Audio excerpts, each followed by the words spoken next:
Assalamualaikum dan salam sejahtera. Terima kasih kerana sudi menonton. Pada kali ini saya ingin berkongsi 3 tips mudah yang mungkin nampak kecil tetapi pada saya dia memberi kesan yang agak besar kepada rakaman video ataupun pengendalian sesi webinar dalam talian.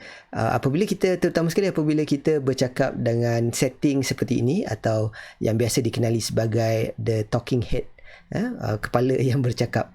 Jadi apabila kita menjalankan rakaman ataupun sesi secara langsung di dalam talian, saya kira 3 perkara ini agak penting untuk kita cuba secara conscious, secara sedar untuk pastikan ia dapat dijalankan dengan baik, kerana pada saya dia memberikan satu kesan yang sebenarnya kalau dapat dibuat dengan betul dia memberi kesan positif.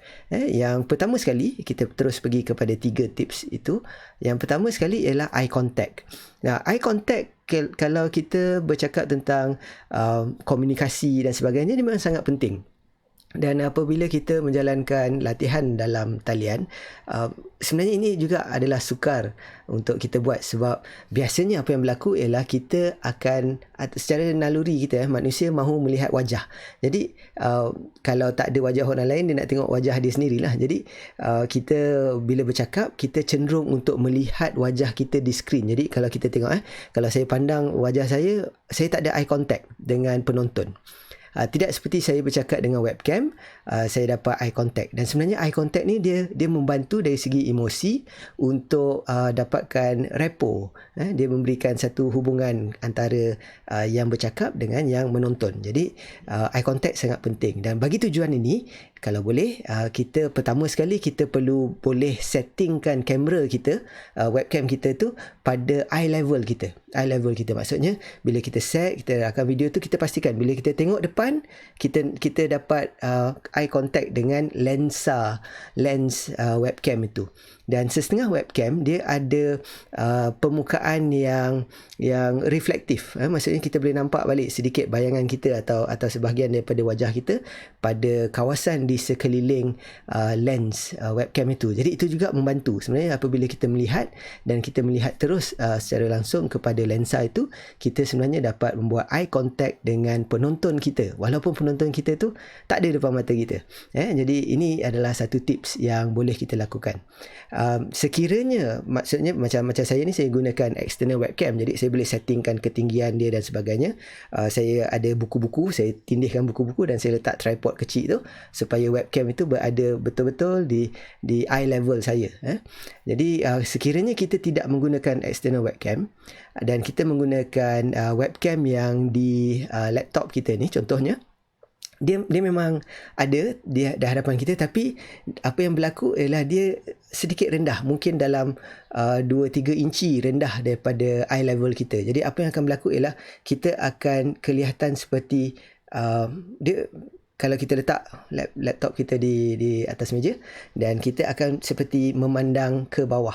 Dan ini secara psikologi dia memberi kesan bahawa yang bercakap itu agak arrogant ataupun nampak macam belagak, sebab dia macam tengok orang macam pandang rendah macam tu kan. Jadi dia tak best lah. Jadi apa yang kita boleh buat ialah kita elevate, kita tinggikan sikit laptop kita tu. Kalau boleh ambil lah kotak yang lebih kurang macam kotak tisu ni ke, contoh yang dalam 2 inci atau 2 inci setengah, dan kita letakkan di bawah laptop kita untuk kita tingkatkan. Kalau tak, ambil Tupperware yang besar sikit pun tak apa, jadi stabil sikit. Mungkin ada yang risau, habis kalau nak type macam mana? Itulah dia punya tujuan dia. Kita merakam video, kita tak perlu type sekali, tapi kalau kita perlu type, mungkin kena setting cara lain. Of course, kalau ada bajet, bolehlah beli tempat letak laptop yang elevated tu. Ada banyak dijual, boleh invest untuk beli yang tu. Tapi kalau tak ada, ambil je lah selagi dia boleh ditinggikan sikit.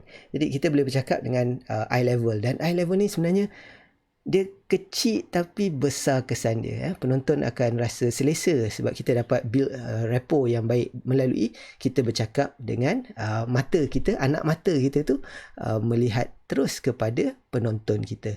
Jadi yang pertama, eye contact. Dan untuk yang kedua, yang ini agak mungkin masalah saya lah. Banyak makan leher ayam dan sebagainya. Saya cenderung untuk kepala saya ni dia cenderung untuk teling sikit. Jadi kadang-kadang bercakap, bila lama bercakap tu kepala tu teling. Dan teling ni bukanlah sampai teling begitu. Dia kadang-kadang dia sikit aja macam ni kan, sikit aja. Dia tak nampak kemas. Jadi apa yang kita boleh buat ialah, macam untuk saya sendiri, saya pastikan kepala saya apabila cakap, kadang-kadang saya ternampak kelibat pada skrin di bawah ni, saya nampak macam tersengit sikit, saya pastikan saya tegakkan balik kepala saya pastikan saya tegakkan balik. Sebab kalau kita bercakap dengan macam ni je kan, dia memberikan kesan sama macam eye contact tadi. Bayangkan dah lah tak ada eye contact, tengok ke bawah, kepala macam ni, nampak macam tak bersemangat. Jadi bila kita tak bersemangat menjalankan sesi latihan dalam talian ataupun rakaman video tu, penonton lagilah bosan.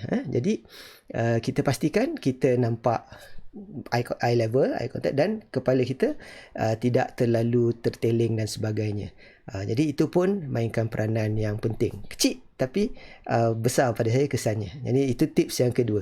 Tips yang ketiga, yang terakhir sekali adalah, apabila kita bercakap, kadang-kadang kita bersemangat, kita lean forward ataupun kita mengunjurkan badan kita ke depan.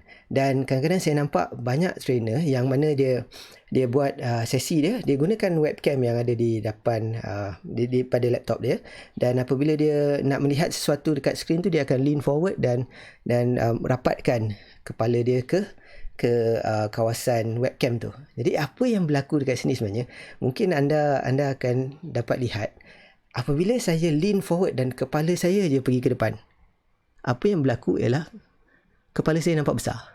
Atau dia nampak pelik. Mungkin dengan background saya yang agak pelbagai item ni mungkin tak ketara, tapi sekiranya kita menggunakan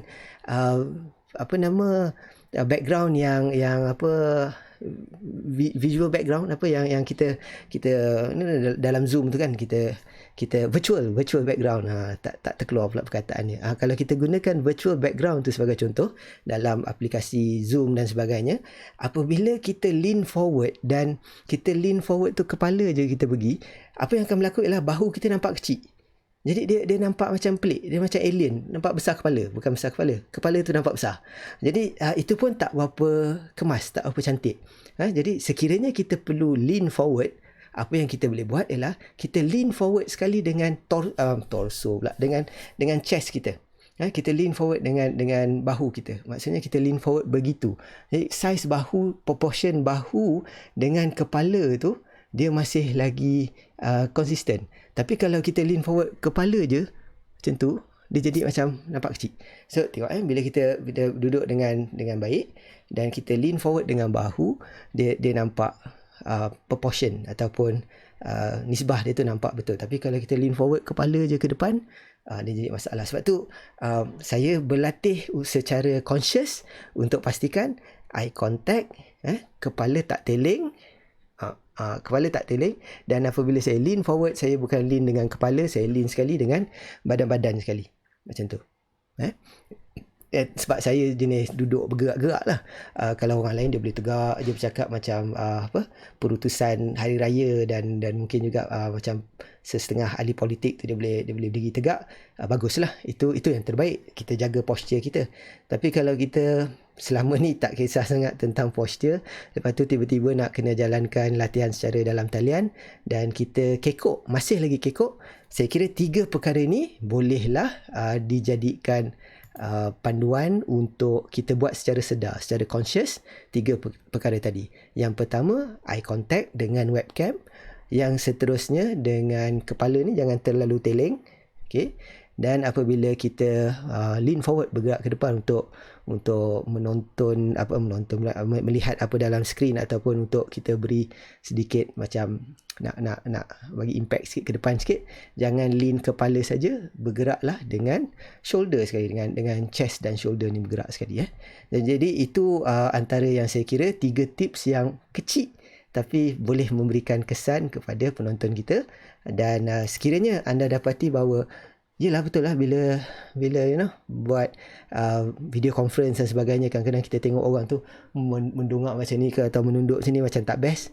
mungkin boleh share dengan mereka video ni, sebuah sedikit dapatlah kita selesa apabila berada di dalam talian. Dan sekiranya anda setuju bahawa 3 perkara ni ialah ada make sense dan bermanfaat juga perkongsian ni, boleh like tanda sokongan dan like tanda setuju. Sekiranya ada nak dikongsikan, silakan, boleh terus kongsikan. Dan dari semasa ke semasa, insya-Allah saya akan tambah lagi konten-konten perkongsian seperti ini dalam perjalanan saya untuk belajar. Saya pun sebenarnya sambil ni saya belajar untuk merakam video dan juga dengan matlamat untuk menjalankan latihan secara dalam talian. Jadi jemput subscribe sekiranya anda mahukan konten-konten perkongsian seperti ini diteruskan.